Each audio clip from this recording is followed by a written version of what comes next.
एक बार की बात है, महात्मा बुद्ध अपने शिष्यों के साथ घूमते हुए वैशाली नगरी में पहुंचे।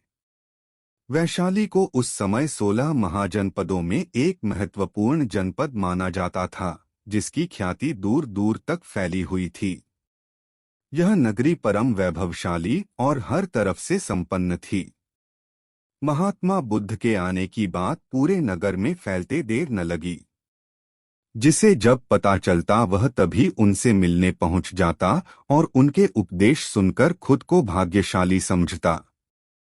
बुद्ध का चरित्र ही ऐसा प्रभावशाली था कि उनसे प्रभावित हुए बिना कोई नहीं रह सका। उस नगर की गणिका और राजनर्तकी आम्रपाली भी बुद्ध से मिलने की इच्छुक थी। वह खुद महात्मा बुद्ध के पास चलकर आई और उन्हें अपने घर भोजन के लिए आमंत्रित किया। उसने इतने सरल और प्रेम भाव से बुद्ध से विनती की कि बुद्ध मना नहीं कर सके। जब यह बात उनके शिष्यों को पता चला कि महात्मा बुद्ध ने एक गणिका का आमंत्रण स्वीकार किया है, तो सबने इसका विरोध किया। महात्मा बुद्ध ने बड़ी सरलता से अपने शिष्यों से कहा, मैंने तो उसकी प्रेम भावना देखी। उसने जिस भावना से मुझे बुलाया है वह बिल्कुल पवित्र और निश्चल था। वह आज मुझसे मिलने एक गणिका बनकर नहीं बल्कि एक भक्ति भाव से आई थी, फिर भला मैं कैसे उसका आमंत्रण स्वीकार न करता। वह चाहे एक वेश्या हो या फिर कोई सन्यासी। यथासमय बुद्ध आम्रपाली के घर भोजन के लिए गए। वह पहले से ही भोजन की सारी व्यवस्था करके भगवान बुद्ध के आने की राह देख रही थी। मन में यह विचार भी आ रहा था कि कहीं बुद्ध अपनी बात से मुकर न जाए।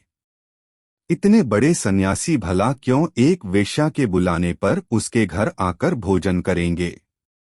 परंतु जैसे ही आम्रपाली ने बुद्ध को अपने घर आते देखा, उसकी प्रसन्नता का ठिकाना न रहा। वह दौड़कर दरवाजे पर गई और उनका स्वागत किया।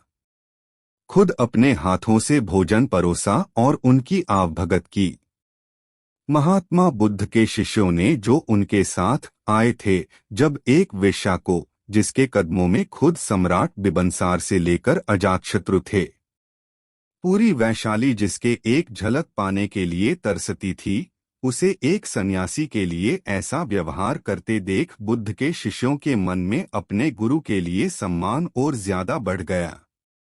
आम्रपाली ने महात्मा बुद्ध के व्यक्तित्व के बारे में जैसा सुना था, उनसे मिलने के बाद वह उनसे उससे ज्यादा प्रभावित हुई और उसी समय वह बुद्ध की शरण में चली गई।